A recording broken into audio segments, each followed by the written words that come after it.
I have a new question today, What's your question? but I'm gonna ask. Ooh, or Mike, Careful. I'm gonna ask the question, and then I'm going to answer the question, and then you can go. Perfect. You don't know the question though, and I like to be in I know control. I'm scared. I like to be in control. I Okay. like a girl in control. Oh my God. Okay. Anyways, it's not this podcast. Okay. So my question is, what do you value most about the other person? What other person? Like You. your spouse? Yes, your spouse. Okay.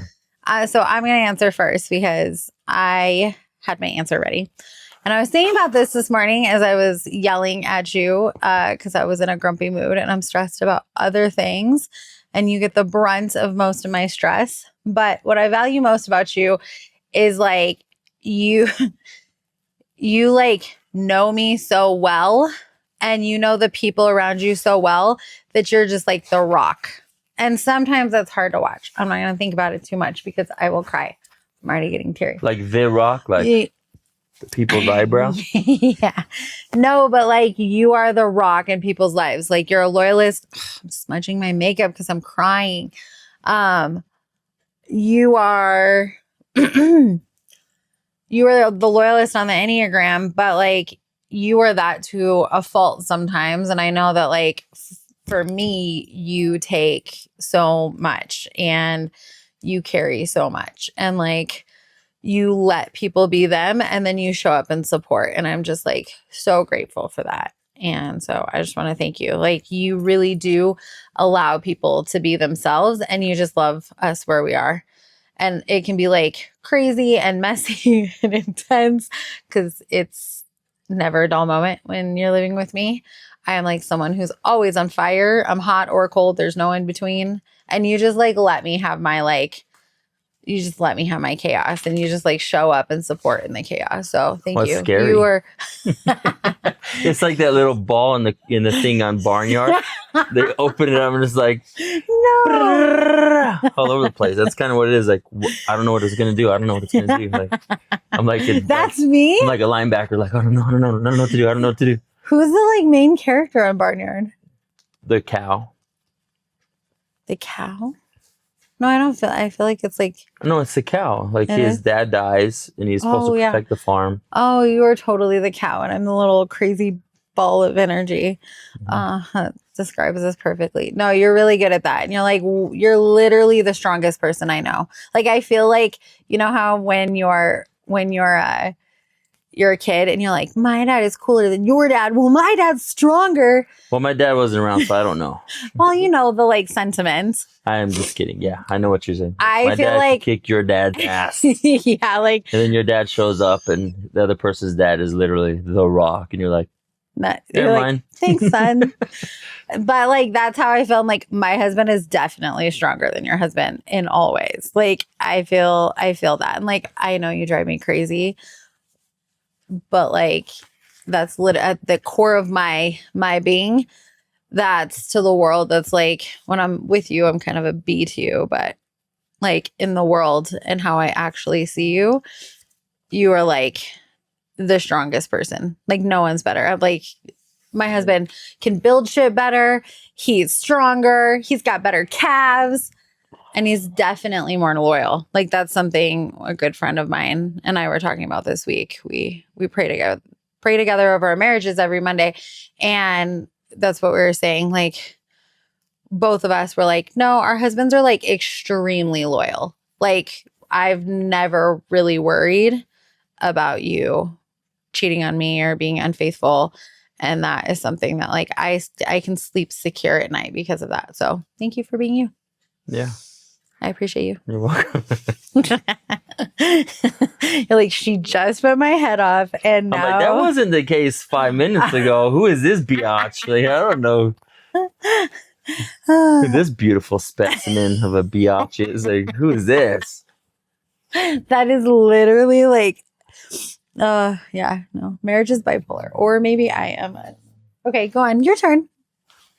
My turn. You're like, I don't remember the actual question. What do you value the most? Yeah. So the thing I value most about the other person About your spouse. Yeah, I'm just I'm kidding. sorry. The question was not clear. Yeah, I think outside the box a lot, but I do think in literal terms when someone asks me a question. So Okay, go on. whatever. The thing that I value about you, I think, is your tenacity in being a wife. Oh. Like, this is a common scripture. It's kind of been this whole year. I don't know the verse, but it says, "He who finds a wife finds a good thing." And the pastor says, it doesn't say he who finds a woman and makes her his wife. Like, a woman is created to be a wife. Mm. And it's like, women who are wives are created to be wives. It's like God created you to be a wife. And then you happen to be my wife. And I think, like, as men, we immature, or we mature a lot slower. We get more immature as we get older, which is probably more the truth. But we mature, I think, just on a different level than women. Like, we don't have our things together. So I think the reason why, like, God puts men and women together like that is because, like, we need you. We need each other. Like, we can exist apart, but together we're stronger together. And I think, like, with us, from the time I met you, you always were like playing a wife. You're always like building a home and a future and a dream and passion and things like that. And me, I was 23 when we met, and it's just like, I was like going through life like kind of like a snowboard dude, just like, so dude, like, gonna shred the gnar on Friday or what,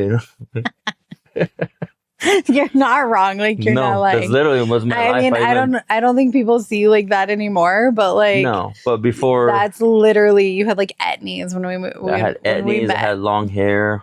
I literally did not look like anyone's husband material. I saw the vision. You saw something. Sometimes I wonder, I feel like in most cases, the man is usually the beast and the woman is usually the beauty. A lot of times, like, men usually marry way up.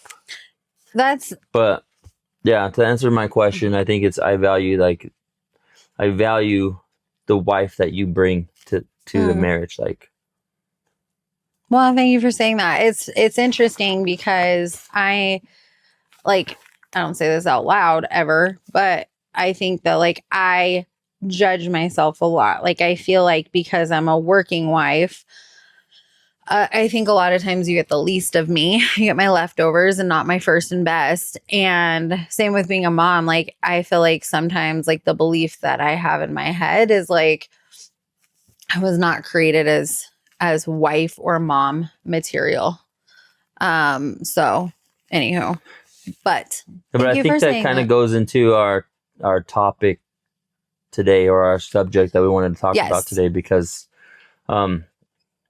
it's like, even when we first got together, you were like, either commit to me or I'm done. Yeah, I didn't so have afraid no of time to commitment. waste, bro. Yeah, but like, when you go through trauma, you start, your brain triggers thoughts that same trauma is going to continuously happen, so it tries to protect you from that. So, meeting a new woman, it's like, man, there's no way I could fall in love with somebody else. I had a high school sweetheart. She ripped my heart out, and then I went on a 2-year binge of, like, not giving a crap about really anybody, not even myself. And then meeting you, it's like, it was too good to be true. Like, I hadn't met anybody that was even worth, opening up my heart for. And then when I did that, it's like, I thank you for being perseverant in that, approaching me, because if it was the other way around, I was not approaching anybody. Yeah. You saw something, a dream of a family or something. There was some sort of seed planted, like we were supposed to build a family together. You brought me joy. You were funny, and you're still funny. I love your humor. But so I want to encourage everyone to ask that, or like share that question with your spouse, with the other person. I think that so many times in relationship we talk about what we aren't doing right or what's not going right. And so I want to encourage everyone to just like stop over dinner, like share what you value most about the other person and like open up that space, because literally 5 minutes ago we were yelling at each other and like I wasn't yelling. no, you were taking my bullshit. But I was yelling. But like it changes our state. If you want to like change your mind, change your state or vice versa. And so like I've said this before, what we focus on, we find. And so in this, in our topic today, we'll hop in. We are talking about just do it. I like Nike. Yeah. I'm not promoting like it. Oh my God. Men. Always thinking about one thing. So just do it. This is not sponsored by Nike, but I love Nike's tagline because just do it has been, I would say that I'm actually probably too good at this with some things, and it's gotten me in trouble on occasion. But I think that's why we are qualified to talk about this topic. No, we're not qualified. No, we didn't take this idea from Nike's slogan either. No. We were trying to come up with a title because it's a hard one, right? Like, well, and we're going into the new year. Like, yeah. Everybody's talking about new year, new you. I feel like it's been a little bit on pause for a minute, but now that like we're out of like, COVID for a couple of years, we've gotten our minds back. Everybody's out of like extreme fatigue, or some of us. I feel like people are starting to dream again. People are starting to plan goals again. And so I'm excited. You came up with this topic, and I'm excited to like talk about it because it's something that I think you struggle with. And that's why you're my safety net. We do really well together because you're like, think everything through and need a plan and all the things. And I'm like, oh, look, cliff, let's go. Like jump. And you're like, parachute, wait. And I'm like, just do it. It's fine. Oh shit, I needed a parachute. Like that's totally been our dynamic. So I want to hear from you. Like why is this topic so important to you? And like, why did you want to talk about it? I mean, the topic itself, it is a hard one because it's one of those things like I do get stuck in analysis paralysis a lot, overthinking this or that. But the thing that I guess inspired me to kind of think about this, it's been kind of a common theme. Probably this year, it's I hear David Goggins in my head, like if you like your feet hurt, so what? Like you don't like to run, so it's cold outside, so it's raining, so, and it's like, I find myself too, like making excuses of, oh, I'll just start that tomorrow. I'll do it tomorrow. Or like talking about the New Year's, people are always waiting till things are just right to start it. It's like if you wait for it to be just right, you're never gonna even do anything because your business is never gonna be perfect. Your marriage is never gonna be perfect. You're never gonna have enough money to have kids. You're never gonna have enough money. You're never start gonna the have business. The perfect body. You're never gonna have, nothing's ever perfect. I think the idea of perfect is relative because, like, let's use steak for example. We eat steak and eggs every morning for breakfast. The way I like my steak might not be perfect for you. Oh no, it's way overdone. Hey, we're not attacking me today. That our steak preference matches our personalities. You like it medium and I like it like almost raw. I'm like, no, let's just eat it. Like get that shit off there. I never thought about that. Okay, sorry. I'm a little squirrely. Very squirrely. But and it could be anything. It could be anything. I just think like I saw a couple posts on Facebook this week as I was like kind of scanning for potential work. And, you see people like saying, I may not be the best at this or that or this or that. And then, you don't really want to comment on everybody's things, but sometimes I try to be an encourager. Like you do. Let's be honest. You comment on all the things. I mean, I could comment on more. Okay. But I don't have time. That's the thing. Oh, okay. So, if something. Be a professional Facebook troll. I could. What do they pay for that these days? I'm just kidding. Go on. You're fired. Anyway, you're a distraction. Well, that's rude. So, I don't know. I guess my word of encouragement with this would be like, let's just talk about it this way. So I was talking about this earlier. It's kind of like in the work that I do, right? Like I do tile, I do flooring, I do drywall, I do painting, I do all sorts of things. And each job is different. So if I went into like, let's say tile, for example, if I waited for, this perfect thing to happen, I'm never going to start this job, or I'm never going to try to do this because I saw somebody do it better or something like that. Like, I think if you have, normal cognitive thinking, you could probably manage to do the thing that you're doing. You're already doing it in your head, Oh. so you could do it. Like, I don't know how to express what that's like, but if you're already imagining it in here, you're already seeing yourself doing it.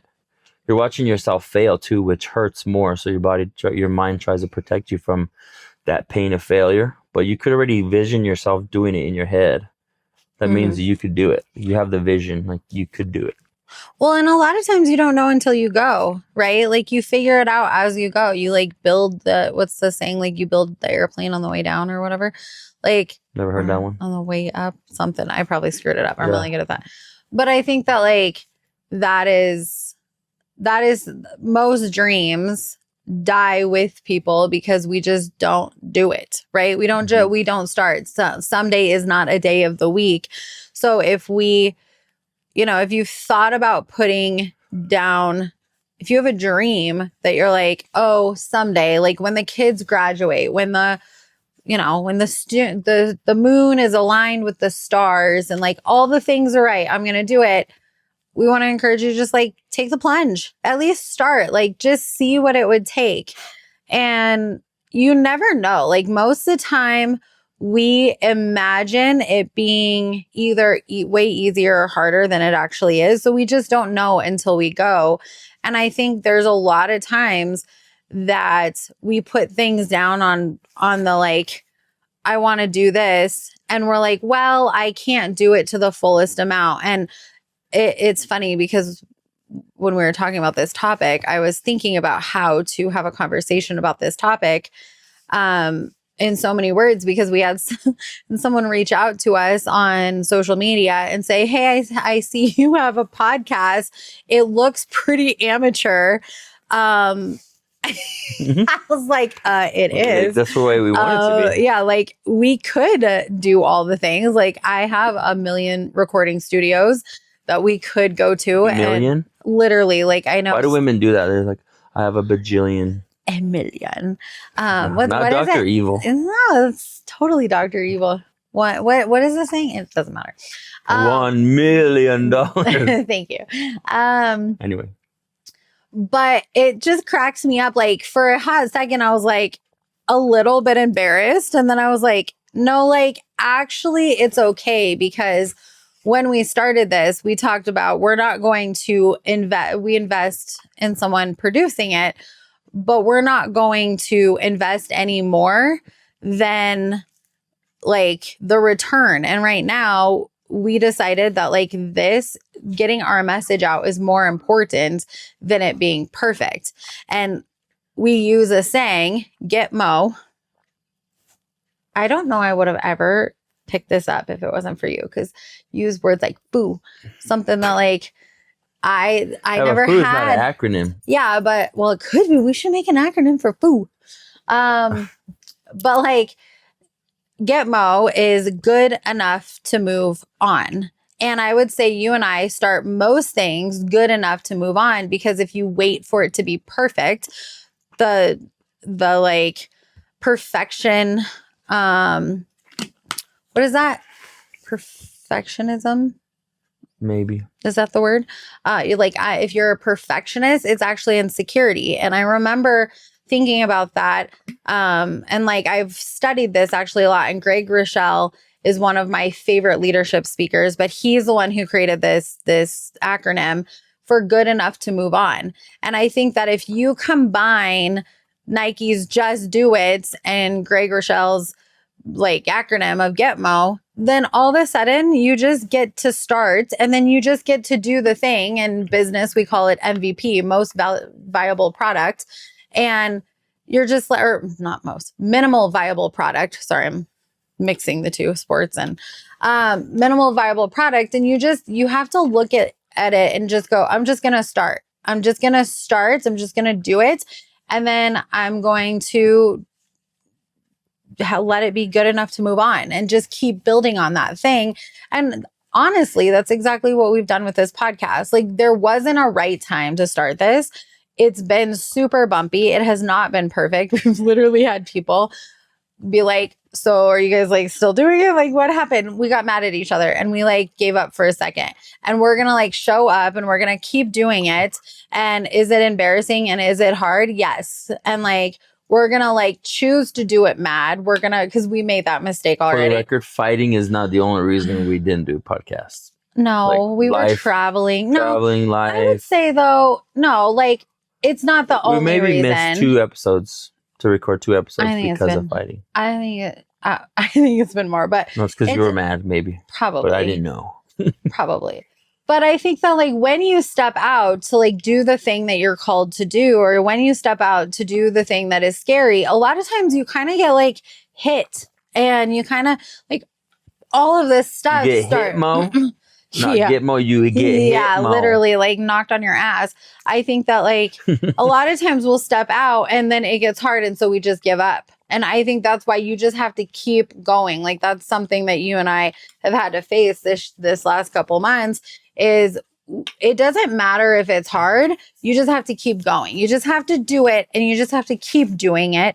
And that's the sexy part of vision that nobody wants to talk about. But I think that having a strong vision is what keeps you there. And I think you and I, in the last couple of months, we let our vision like waver. We wavered in our vision.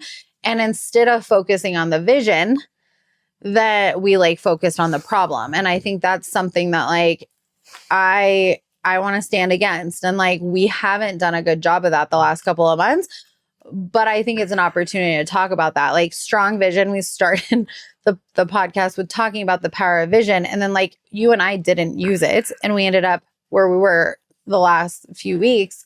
And I think that going into the new year, if we try to do all the things, we're going to do nothing. So start the one thing that you've been like dreaming about. Just do something towards it, because you just don't know until you go.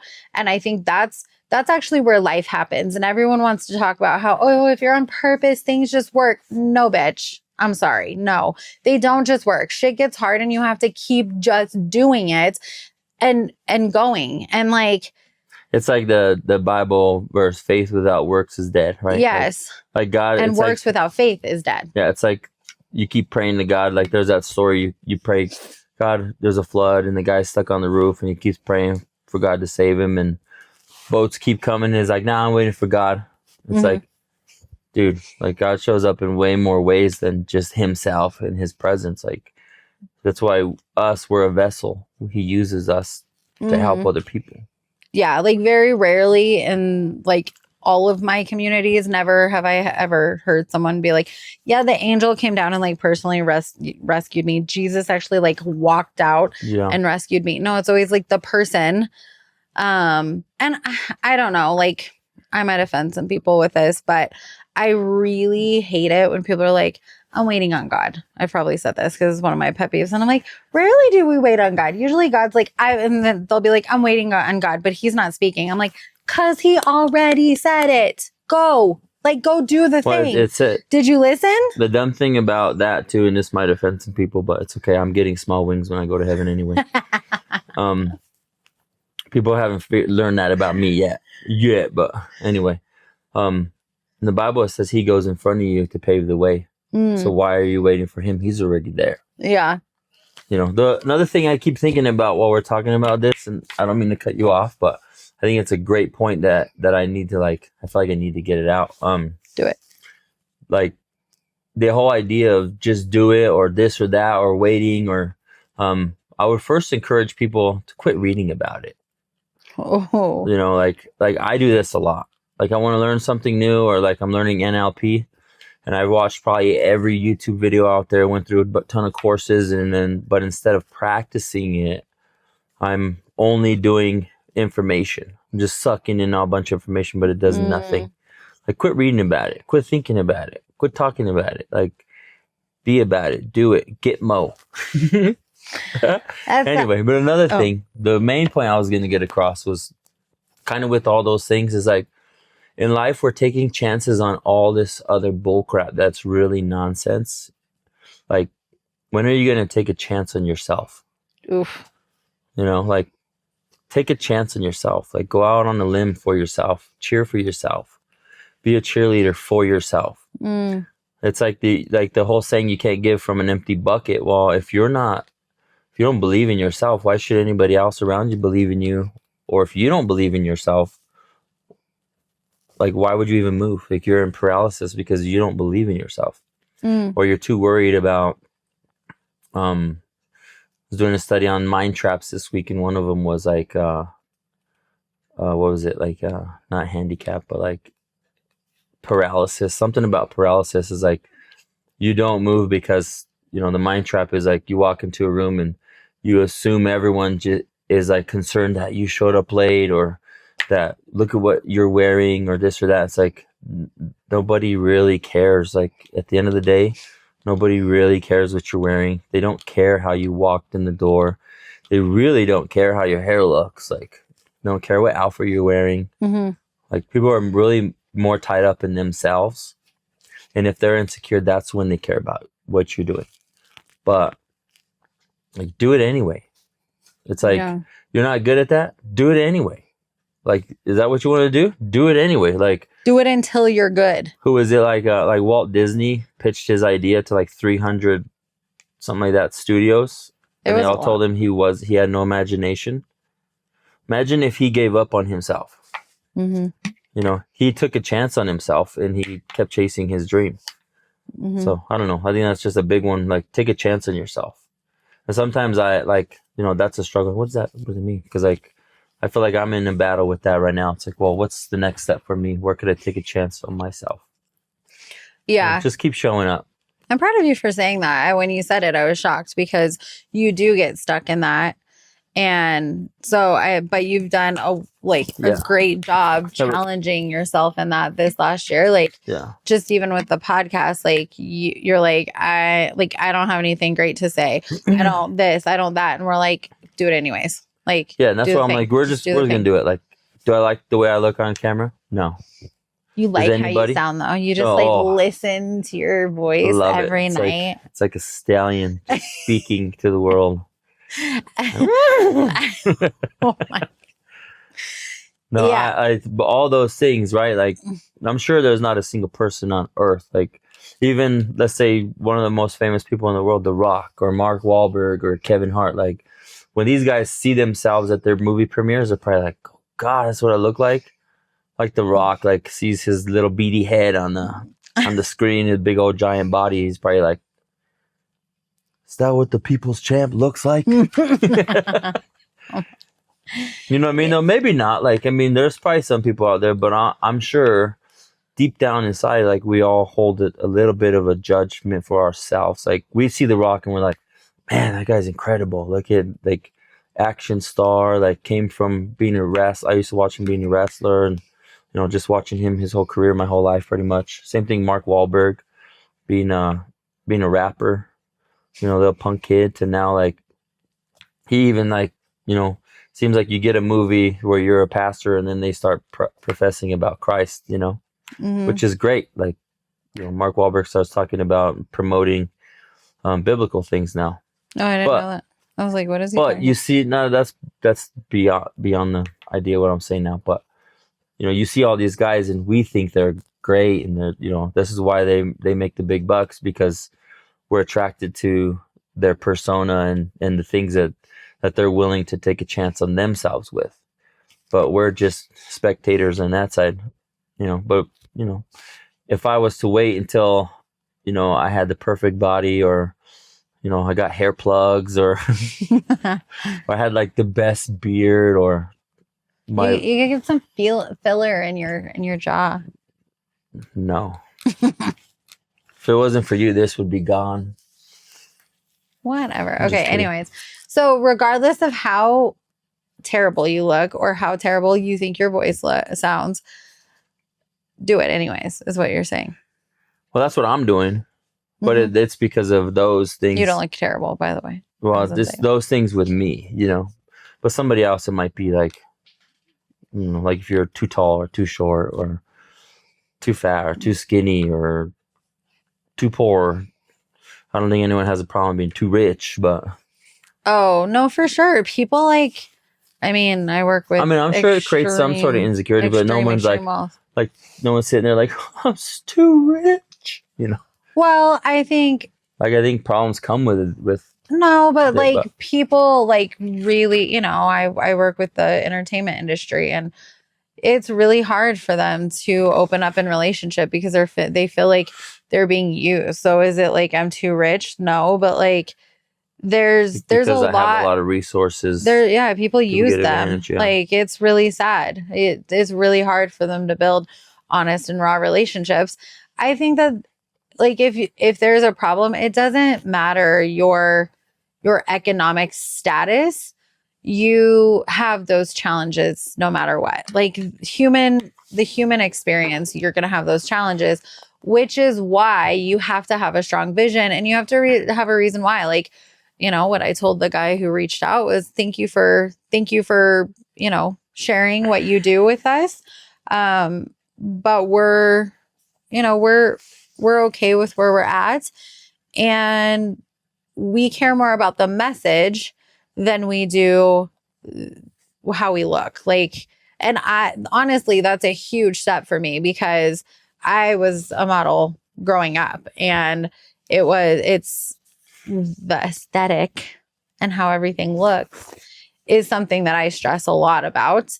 And it weighs heavily on me how our house looks, how my makeup looks, and I have over the years released more. I mean, when we first met, like I was waiting to get a boob job and like I used to wear like a literal 5-inch bra to make sure that like everything looked just so. And, you know, I wore a lot more makeup. I still love makeup, but it's not, you know, I stopped getting my lashes done all the time. Like there's a lot of layers that have come off. Because I've been secure in myself and I do care more about my message than I do about the way that I look. Because the reality is, like you're saying, no one is ever transformed by the way somebody looks. Like they're just not. Or how somebody's house looks. Nobody's ever, they might be inspired, but they're not transformed. The heart is not changed. Yeah. And I care more about healing hearts and creating connection with people than I do about inspiring someone. I'm like, here's the deal. Like, I want to live inspired, not be inspiring. And I think that's what's got me off my ass to actually do the things that I'm called to do because I'm like, you know what? Like, Moses did it with a speech impediment. Like, I say like a lot. And there's a lot of things that I want to change and improve on, but you're not going to get better by thinking about it. You're only going to get better by doing it and practicing. And I think that's the thing that nobody talks about is how unsexy it is to just get up there and do it cringy. I'm like, do the cringe. Like, just do it cringy. Is that a dance? It is, yeah. Let me see it. All I can think of is a stupid Trump dance. Do the cringe. Do the cringe. Oh, we should make up a dance. Yeah. We're gonna make up a dance.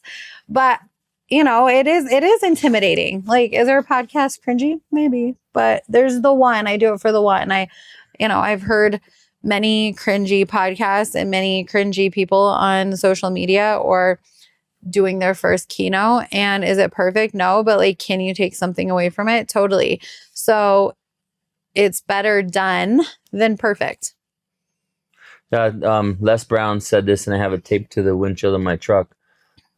Practice doesn't make perfection; it makes progress. Yeah, I love that. Which is great. I mean, when I hear those, like when I hear quotes that just stick to me, it's like, need that, and I need it constantly to remind myself, like, never going to be perfect, but you can always progress. Like, yeah, I think something that's interesting too is I've heard, so I don't know if this is like maybe a church or Christianese kind of thing, But I feel like we tell ourselves if we're called, then we're gifted, right? Like, and God very clearly doesn't call the gifted. He calls The willing. the willing, and he prepares them, right? Yeah, he doesn't call the qualified. Yeah. And so I think that like so many times we're like, oh, I would go and do worship, or I would go and do the talks, but I'm not a good speaker. I can't get on stage. I'm like, I think what happens most you times, people complain about the worship or they complain about the speaker,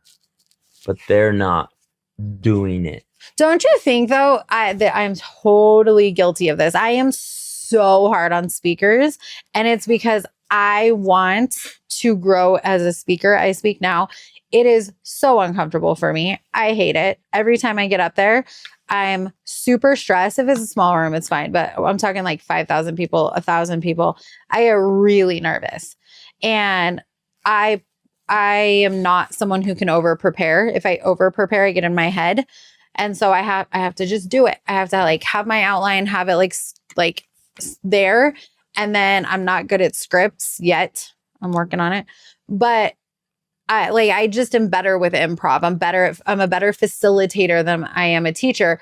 Doesn't matter even if I'm facilitating. I think that's why the big crowds are harder for me, is because I don't get to facilitate. I am talking at people, and there's no I'm very relational in that that's way. What I was gonna say. You know what? I can tell you why you don't like big crowds is because your heart. You have a lot of love in your heart, and you really want to connect with people. You don't want to just give a message. You want to connect with people. I think that's why even the podcast is hard, because I'm like, I have no control over who's listening or how they're taking the message or how they're interacting. This works, but that's why I've never launched my own. Yeah, honestly, this is why like the whole reason, every couple needs therapy. Do I ever try to chase therapy? No, because I feel like I don't want to tell other people our problems. But like the reason why I like doing the podcast is because it's for us. Like, we get to talk about real things, and No, it's helped our relationship a lot, and it's made us face things. Yeah, but it's just do it too. Like this is it's one of those forms of just do it. Like it's for us. Take a chance on ourselves. Yeah. Take a chance on our marriage. Like. Yeah, but I think like that for a long time I told myself I couldn't be a speaker because I'm not a good speaker, and then I have had to like really surrender that and just go, I'm not, but I could be. It's not yet. And I just have to keep doing it until I am great. And I think that like, if you haven't read the book, Good to Great, it's a great book. But it breaks down the 3 tiers of thinking. And the first tier of thinking is when we're about like 0 to 8 to 12-ish.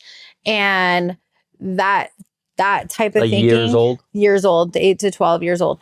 And that type of thinking is everything's about me. What is he going to do for me? Because we can't care for ourselves. And then around 12 years old ish, the brain develops, and then we go into our adolescence, and we start thinking, what are they going to think about me versus what are they going to do for me? And then as we progress and the numbers shift here because of technology, our brains are actually developing slower. So we'll say 25-ish. Our brain should go from what are they going to think about me to what can I do for them? But that's where the people pleasing stuff comes into play, right? But that people pleasing starts when like in adolescence, and like as the brain develops and starts to like actually mature to what I call the impact phase. And so how do I get to impact this person's life? What can I do? And that's where like true leadership starts to like formulate, where we go, what can I do for the world versus what is the world going to think about me? Or even further back to tier 1 thinking, what is the world going to do for me? Poverty and scarcity actually elongate that. It slows the brain's progression because we live in fight or flight. So we never develop that like security.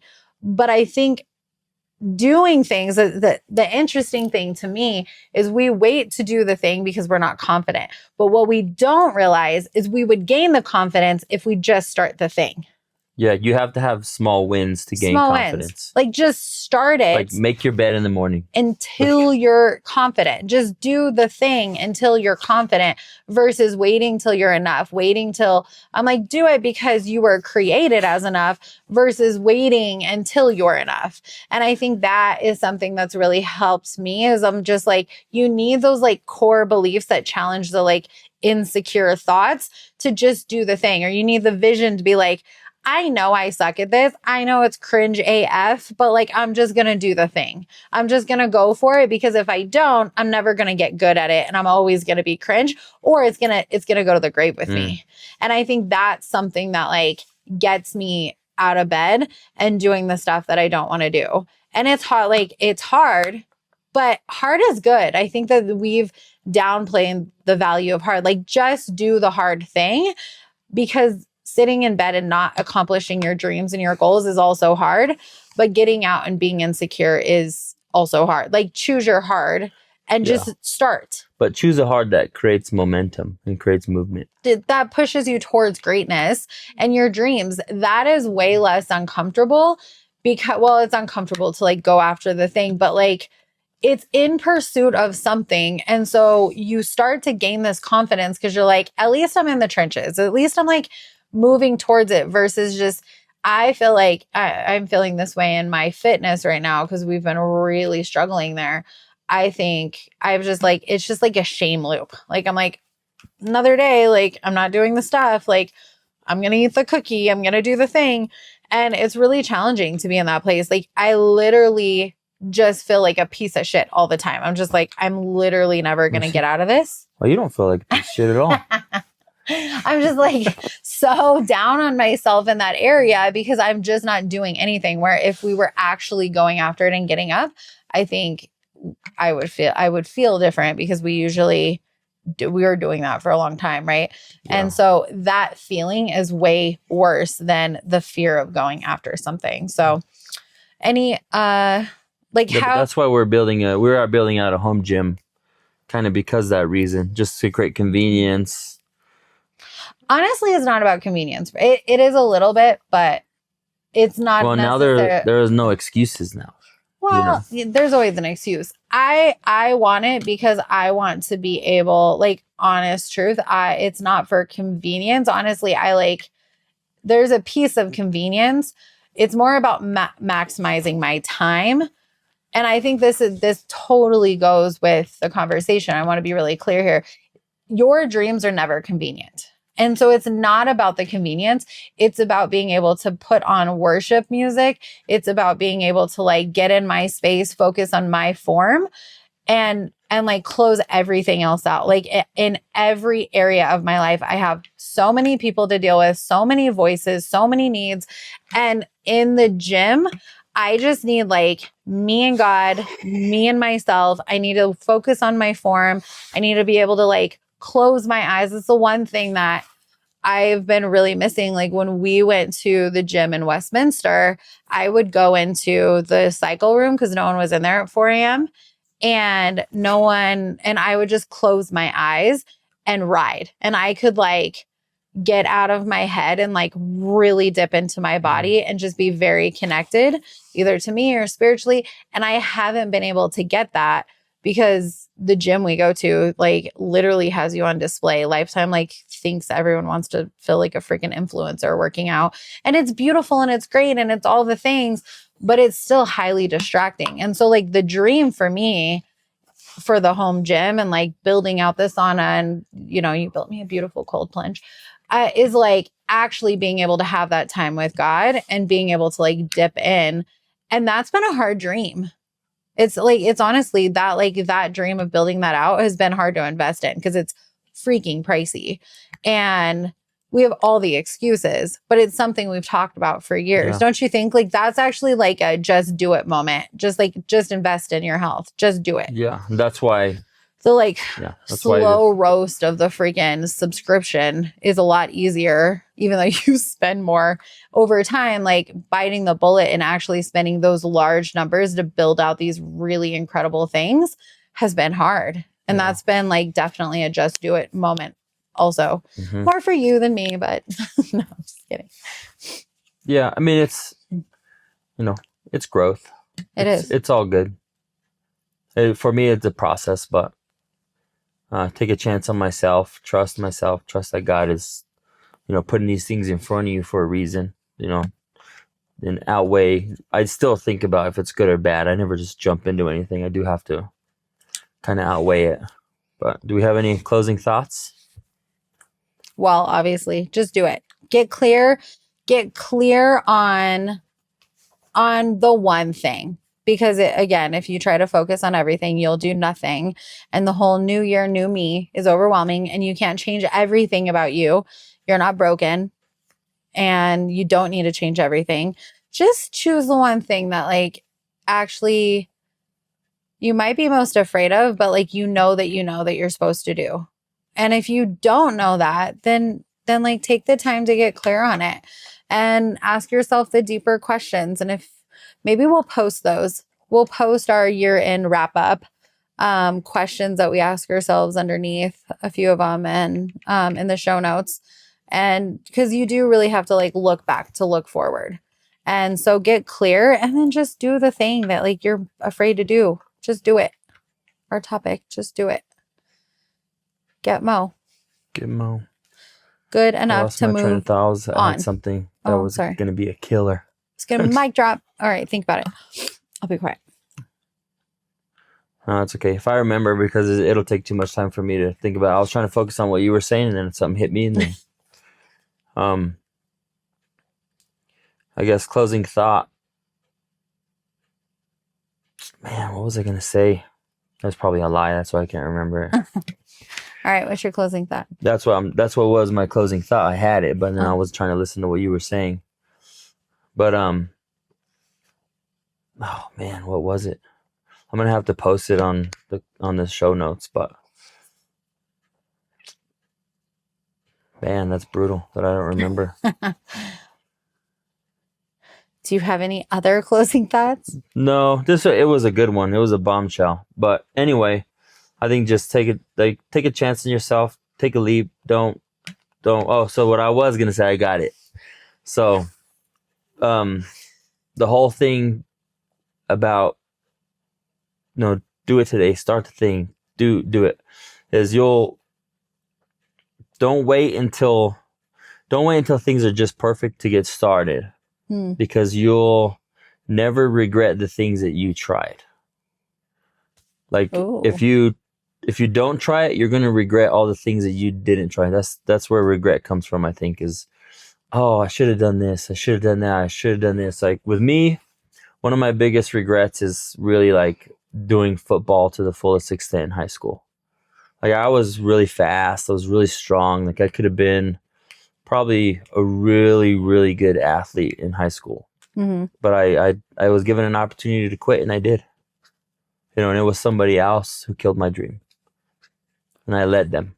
So it was my fault, really. I'm not pushing ownership away from me, but I wanted to quit and there was no encouragement. And people were like, oh, it's fine if you quit.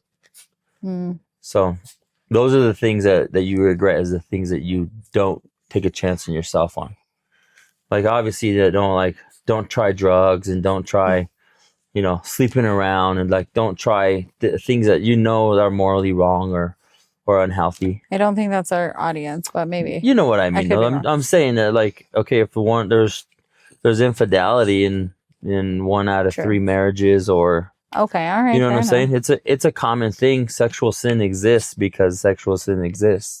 Yeah. Like these things actually exist outside of in the world. So I'm just saying, like, don't take a chance in your marriage. Take a chance on the things that are good and positive and this or that, because then you'll regret the things that you didn't take a chance on. It's like starting a business. Well, it might fail, but if you don't start that business, in 10 years, you'll be like, man, I should have started that business. I could have done this. I could have. Like, then you should have. Like get rid of the word could and put should. Or can. It's kind of the same. Like, no, should is like a shame word. Should the hell up. Don't should yourself. Yeah. Do it. Yeah. Yeah, I guess so. Like you can do it, not should. Like there's a lot of things we should do, but like that's a better you way of saying can it. do I it. can. And instead, I could start a business, or even if I should start a business, that puts weight on it. Yeah, it's still like a shame word. I will start a business. I am. Yeah, I'm starting a business. Yeah. Yeah, and Like, do it. Quit reading about it. Just do it. Go file your business and do it. And if you need to know how to do that, we have Write a people book. for that. Yeah, write a book. Build that shelf. If you have a honey-do list, call me and I'll do it. All right. So what's your just do it this year? Do you know? Might just do it? Yeah. I don't know. Just keep doing it. Like I feel like I'm doing it right now. You're like, I'm already doing it. Yeah, I'm already doing it. Wow, we have. I think to like put myself out there more, like and quit being too afraid to grow my business. You know, like I mean, I feel like we're pretty capped out with work right now, but I'm trying to expand my business and get into more of a project manager role or GC role where I kind of just manage projects, because eventually we would like to get into, you know, remodeling and renting out houses and stuff like that, and create a real estate portfolio. Yeah, we're growing that. But that's pretty much it. Is just do it. I mean, I'm already doing it though. That's what I'm saying. I'm already having conversations with all these other contractors, already figuring out partnerships with these people. So I'm already doing it. It might not be full scale 100% in, but it's 1% better every day. It's Gitmo. Good enough to move on. Yeah. Yeah. No, I'm excited because for Christmas, our kids don't know this yet, but for Christmas, we planned a health retreat in Pagosa Springs. That was like our thing, which I'm really proud of us for doing that versus doing like Universal or something, because we do a lot of that. We already did Universal a couple weeks ago. So. Yeah. So I'm really proud of us for choosing health, and we're going to do a health and vision retreat for our kids. And we're going to start. We're not going to wait till the new year. We're going to start. We've already started, but we're going to really launch into creating health for our family this year. Health and wealth, baby. Let's do it. All right. Gitmo. We'll see you guys next Tuesday for realsies. Next Tuesday, every Tuesday. You guys have a great week and Gitmo.